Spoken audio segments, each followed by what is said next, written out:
그러니까 우크라이나의 지금 광물 협정은 미국이 딱히 원해서 광물을 달라고 했던 게 아니라 이거는 확실해야 돼요. 젤렌스키가 트럼프한테 잘 보이기 위해서 트럼프를 어떻게든 설득해가지고 전쟁을 이어가기 위해서 떡밥을 던진 겁니다. 우리 땅에 알고 보면 광물이 많아. 광물 나눠 갖자. 전쟁을 지원해줘. 젤렌스키가 지가 급하니까 떡밥을 던진 것이고 트럼프는 그래? 우리가 지금 미국이 우크라이나에 투자한 돈이 얼만데 그래 좀 회수해야지. 그래 광물 협정 맺자. 이렇게 된 거예요. 광물 협정도 처음에는 좀 이제 트럼프가 약간 세게 불렀다가 나중에는 공동 개발하고 수익의 50%를 미국이 챙긴다. 이렇게 좀 합리적으로 조정을 해줬죠. 근데 그거를 젤렌스키가 백그려가지고 말싸움 벌이면서 깽판을 부려가지고 결국은 그조차도 지금 서명 안 되고 불발이 돼버린 겁니다. 근데 광물 협정이 그냥 단순하게 광물을 개발한다는 게 아니라 미국이 국가 정책적으로 사업을 하는 거니까 일종의 안전 보장이 되는 거죠. 미국 기업체가 우리 광물 소유권이 여기 있단 말이야. 그러면은 러시아가 쳐들어오면은 미국 입장에서도 재산상의 피해를 보는 거니까 당연히 개입을 할 수밖에 없겠죠. 러시아를 견제하겠지. 그러니까 보이지 않는 방패가 되어준다는 건데 그거를 젤렌스키가 걷어찬 거다라고 할 수가 있습니다.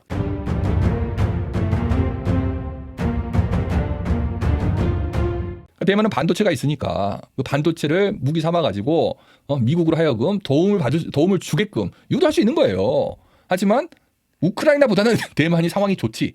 우크라이나 광물은 솔직히 북한의 광물처럼 이게 있는지 없는지 확실하지가 않아요. 하지만 대만의 반도체는 확실한 거죠. 정말 만약에 적자가 심하니까 그거 안 하겠다 그러면 와 이거는 해외 언론 이런 말이 났어요. 미국 언론입니다. 관세 폭탄이 문제가 아니다. 대만의 방위를 손을 놓을 수 있다. 우크라이나는 광물이 있다면 대만에는 반도체가 있죠. 우크라이나도 50%를 주는데 대만은 50%를 왜 못 줄까?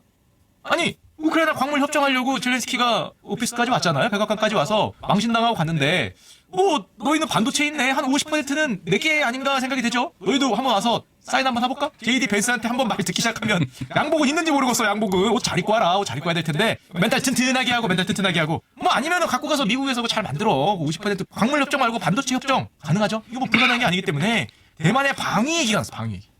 근데 미국은 바이든 때도 그렇고 트럼프 때도 그렇고 이제 어떻게든 반도체를 자국 내 생산하고 싶어 해요. 이거는 바이든과 트럼프 둘 다 공통적으로 원하는 바입니다. 하지만 바이든은 이제 당근을 줘서 데려오려고 했던 것이고 트럼프는 채찍으로 관세나 뭐 방위비 이런 이제 협박을 통해서 하려고 한다. 방식의 차이가 있을 뿐이지 둘이 결국 원하는 건 똑같습니다. 그건 이제 미국의 국익과 관련된 문제이기 때문에. 자, 그러니까 이제 대만도 힘든 상황이긴 하죠. 힘든 상황이긴 한데 어쨌든 대만 본토에 핵심 연구 시설이나 장비를 가지고 있으면은 미국이 대만을 케어해 주겠죠. 어쨌든 간에 대만도 중국과 미국 사이에 이렇게 껴가지고 굉장히 어려운 상황에 놓여 있는데 제가 항상 이야기했듯이 적당히 중간에서 줄타기 하면서 서로를 자극하지 않는 범위에서 움직이는 게 낫다는 거야. 괜히 뭐 독립하네 뭐네 이러면서 떠들었더니 민진당이 그렇게 했잖아요. 떠들었더니 결과적으로 중국한테 찍히고 그 다음에 미국한테 약점을 잡힌 거야. 니네 이러다가 중국한테 먹히겠는데? 이러면서 반도체 공장을 뜯어가는 것이죠. 그런 상황이라고 할 수가 있겠습니다.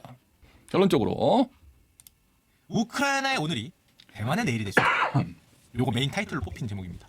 그런데 대만은 정치가 분열되면서 한 목소리조차 내지 못하고 있죠. 인터뷰한 거. 우크라이나의 오늘이 대만의 내일이 될 수 있는 상황인데 트럼프한 인물이 워낙에 예측 불가능하니까 아닐 것 같은데 미국 정부의 기본 입장은 변하지 않았습니다. 대만 지표의 입장은 변하지 않았는데 워낙에 예측 불가능한 인물이니까 분명히 조심해야 되고 뜻이 하나가 돼서 뭔가 해도 시원찮은데 정치가 분열돼 있어.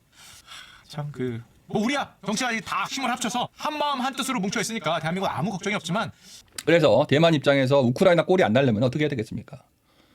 뭐 정치가 분열하지 않고 합하면 좋겠지만 선거가 있는 민주주의 사회에서 여당과 야당이 합할 수가 없는 것이고 분열될 수밖에 없는 것이지. 뭐 우리나라라고 해서 뭐 대만과 다를 것 같아요? 미국이라고 다를 것 같습니까? 민주당 공화당이 언제 화합하는 거 봤어?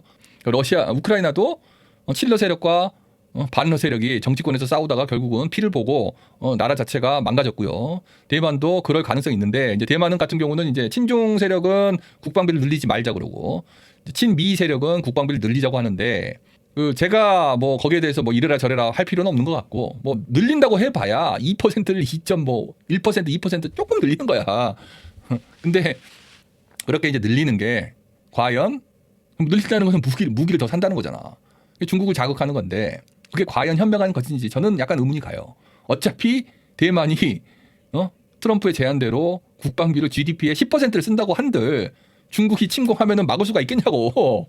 어떻게 막아요? 그거는 돈을 아무리 많이 써도 막을 수가 없는 부분이기 때문에 제가 만약에 대만에서 정책을 운영한다면은 굳이 늘리려고 안 할 것 같아.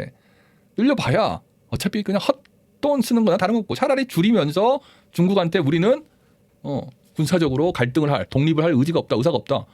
차라리 유화적으로 표현하는 게 낫지 않겠는가. 그렇게 생각합니다.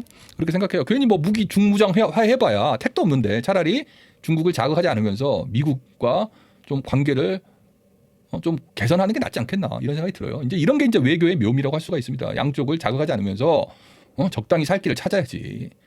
대만이 독립하겠다 이런 거는 이제 나토에 우크라이나가 가입하겠다 이런 것처럼 그냥 나 죽겠다 거의 뭐 자살 선언이라고 할 수가 있어요. 그러니까 그런 거는 하면 안 된다.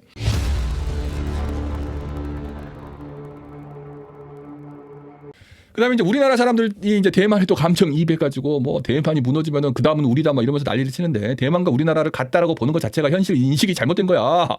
어떻게 우리나라랑 대만이 같습니까? 대만은 역사적으로 중국과 하나의 중국으로 묶여 있는 사이고 우리는 그 정도는 아니고 우리는 미국이랑 한미 상호 방위 조약이 맺혀져 있는 나라인데 어떻게 같아요? 그거는 너무 그냥 피해 망상이 좀 강한 것이고요. 그다음에 저도 한번 조금 찾아봤는데 만약에 대만이 중국한테 흡수가 되더라도 한반도에 미치는 영향은 그렇게 크지가 않아요. 그러니까 대만이 만약에 중국으로 흡수가 되면은 지금은 우리가 뭐 중동이나 이런 쪽에서 컨테이너 선이 대만 해협을 지나가지고 한국으로 오잖아요. 이제 그게 막힐 가능성이 많아지겠죠. 이제 중국 내해가 되니까 이제 우리가 거기를 자유롭게 항해할 수가 없게 되는 거지. 중국이 허락해주지 않는 이상. 그러면은 어떻게 되느냐? 그러면은 수출길이 막히느냐, 수입길이 막히느냐? 그건 아니에요. 예를 들자면은 그냥 우회해서 좀 돌아가면 되는 거야. 우리도 만약에 운전하다가 길이 막혀 있으면은 그냥 이렇게 우회전해가지고 약간 태평양 쪽으로 이렇게 빙 돌아서 가면 되는 겁니다. 물론 그렇게 돌면은 시간도 더 들고 돈도 더 들겠지만 그게 뭐 그렇게 뭐 엄청나게 도는 게 아니기 때문에 생각만큼 그렇게 큰 타격은 없습니다. 그 다음에 그조차도 여의치가 않다. 그러면은 북극 항로가 있어. 북극 항로가 만약에 대만 그쪽으로 해가지고 중국이 자꾸 배가 지나다니는 거를 괴롭힌다. 그러면은 북극 항로를 이용하면 돼요. 그래서 유럽이랑 대한민국 동북아시아를 북극 항로를 통해서 연결하면 된단 말이야. 그래서 북극 항로가 또 중요해지는 겁니다. 인슈런스로 하나 정도 가지고 있는 거지. 그렇죠? 만약에 중국이 대만 먹고 갑질하면은 북극 항로 이용해가지고 유럽으로 수출하면 되는 거예요. 정 안 되면 공기도 단축되고 비용도 단축되는데 물론 저는 대만이 현 상태로 유지되기를 바라지만 우리한테는 무슨 엄청나게 무슨 절대적인 어떤 핵심 이익이 걸려 있는 문제가 아니에요. 한국 입장에서는 차라리 대만에서 전쟁 안 나고 평화롭게 유지되는 게 그냥 무난하게 나은 선택이고 괜히 중국과 대만이 전쟁 나고 중국과 미국이 싸울 때 우리나라까지 끌려 들어가 가지고 전쟁의 어떤 포화 속으로 얼떨결에 끌려 들어가면은 우리만 손해야. 지금도 계속 남중국해 대만 이런 데서 계속 갈등이 있는데 괜히 거기에 우리가 끄집혀 들어가 가지고 중국이랑 싸우면은 우리한테 득될 게 뭐가 있습니까? 미국은 대통령 바뀌면은 나중에 나몰라 아몰랑 하면 끝이야. 바이든에서 트럼프 바뀌는 거 보세요. 나중에 또 트럼프에서 또 미국 민주당 대통령으로 바뀌면 또 바뀌어. 그러니까 대통령 한 명의 일이 일비하지 말고 주변 이웃들하고는 좀 마음에 안 맞더라도 웬만하면은 원만하게 조심하면서 지내는 게 낫다는 겁니다. 거기에 괜히 감정이입해가지고 말이야 무슨 뭐 인권 이러는데 찾아보면 또 그렇지도 않아요.